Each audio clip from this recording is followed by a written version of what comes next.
ஆண்டவராகிய இயேசு கிறிஸ்துவின் விலையேறப்பட்ட நாமத்தினாலே ஆண்டவர் எங்களுக்கு கொடுத்ததான ஏஜே பவர் மினிஸ்ட்ரியின் சார்பிலே உங்கள் யாவருக்கும் அன்பின் நல்வாழ்த்துக்களை தெரிவித்துக் கொள்கிறேன்.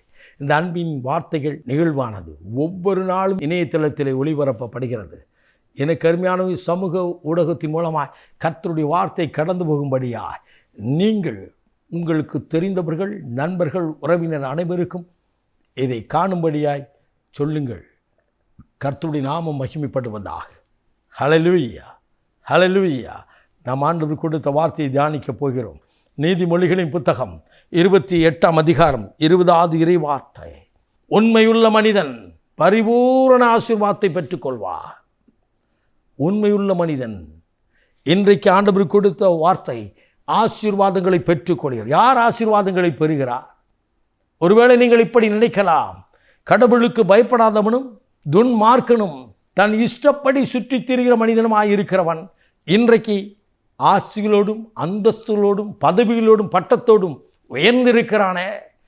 தேவ பிள்ளையாகிய நான் இன்றைக்கு ஏன் கண்ணீர் வடிக்கிறேன், கஷ்டப்படுகிறேன், உபத்திரப்படுகிறேன், வேதனைப்படுகிறேன்னு சொல்லி மனநொந்து நொறுங்கி போயிருக்கிற என் அன்பு நண்பா, என் அன்பு தங்கச்சி, என் அன்பு தாயே, தகப்பனே, பிரியமான சகோதர சகோதரி, கர்த்தர் உங்களோடு கூட பேசுகிறா. துன்மார்க்கனுக்கு சமாதானம் இல்லை என்று சொல்லி என் வேதம் சொல்லுகிறது. ஆண்டவரை ருசித்து பாருங்கள். ஆனால் கர்த்தர் கூட இருப்பான்னு சொன்னால் நீங்கள் எப்படிப்பட்ட சூழ்நிலை இருந்தாலும் அதிலிருந்து விடுவித்து உயர்த்துகிற தேவனாயிருக்கிறார். ஹல்லேலூயா, ஹல்லேலூயா. எனக்கு அருமையான உண்மையாக இருக்கணும். எதில் உண்மை? ஆண்டவரை ஆராதிக்கிறதுல உண்மையாக இருங்க. முதல்ல ஆண்டவரை ஆராதிக்கிறதுல உண்மை, ஐக்கியப்படுகிறதுல உண்மை, உங்கள் நேரத்தை நீங்கள் ஆண்டவர் கொடுக்கறதுல உண்மையாக இருங்க. இரண்டாவது, ஐக்கியப்பட்டு கூடி ஜெபிக்கிறதுல உண்மையாக இருங்க. அடுத்ததாக மூன்றாவது காரியம், கர்த்தர் உங்களுக்கு கொடுப்பதிலே இருந்து கர்த்தருக்கென்று கொடுப்பதிலே உண்மையாக இருங்கள். இருப்பேன்னு சொன்னால் நிறைவான ஆசீர்வாதம் வரும். நிறைவானவர் வரும் பொழுது குறையெல்லாம் நீங்கி போகும்.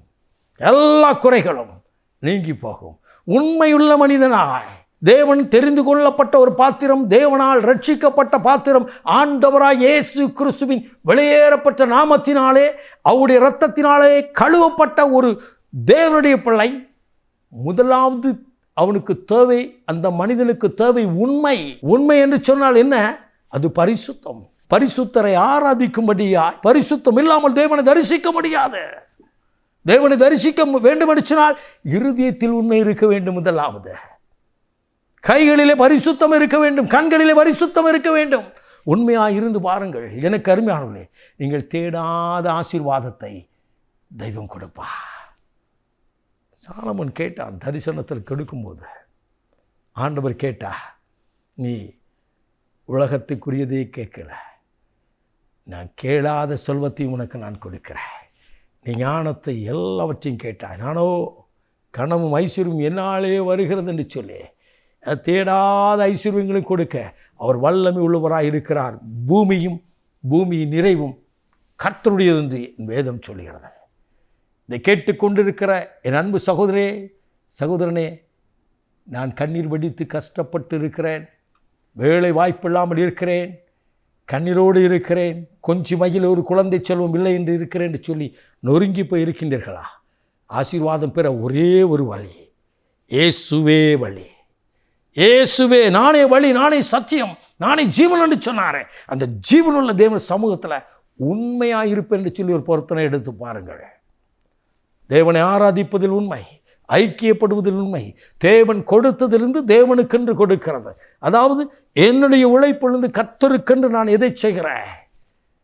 என் பிள்ளைக்காக நான் அதை செய்திருக்கிறேன், என் மனைவிக்காக இதை செய்திருக்கேன், என் குடும்பத்துக்காக அதை செய்திருக்கேன்னு சொல்லியிருக்கீங்களே.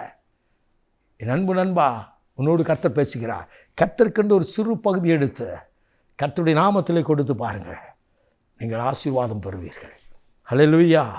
நீங்கள் ஆசீர்வாதம் பெறுகிறீர்கள். நீங்கள் கடந்து போகிற சபைக்கு கொடுத்து பாருங்கள். சபை வளரும், உங்கள் குடும்பம் ஆசீர்வதிக்கப்படும். நீங்கள் கர்த்தரால் ஆசீர்வதிக்கப்பட்டு இருப்பீர்கள். இந்த ஆசீர்வாதத்தை இன்றைக்கே சுதந்திரித்துக் கொள்வோமா? கண்களை மூடி ஒரு விசை ஜெபிப்போமா? மகா பரிசுத்தம் உள்ள தகப்பனே, உண்மையுள்ள மனிதன் பரிபூர்ண ஆசீர்வாதம் பெறுவான் என்று சொல்லி இன்றைக்கு உம்முடைய குமாரனாகிய இரட்சகர் இயேசுவின் நாமத்தில் பரிசுத்தாவின் வல்லமையில் எங்களுக்கு போதித்தீரே. இதை கேட்கிற ஒவ்வொரு இருதயத்திலும் அது நடக்கத்தக்கதாய் கிருபை உண்டாகட்டும். எல்லா மகிமையுமக்கை செலுத்துகிறோம். இந்த நடப்பேன் என்று சொல்லி பொருத்தனை செய்த ஒவ்வொரு இருதயங்களும் தகப்பனி பரிபூர்ண ஆசீர்வாதங்களை பெற்றுக்கொள்வார்களாக. நீர் அப்படியே செய்வதற்காக நன்றி. இயேசு கிறிஸ்துவின் விலையேறப்பட்ட நாமத்தில் ஜெபிக்கிறோம் ஜீவனுள்ள நல்ல பிதாவே. ஆமென். ஆமென். God bless you.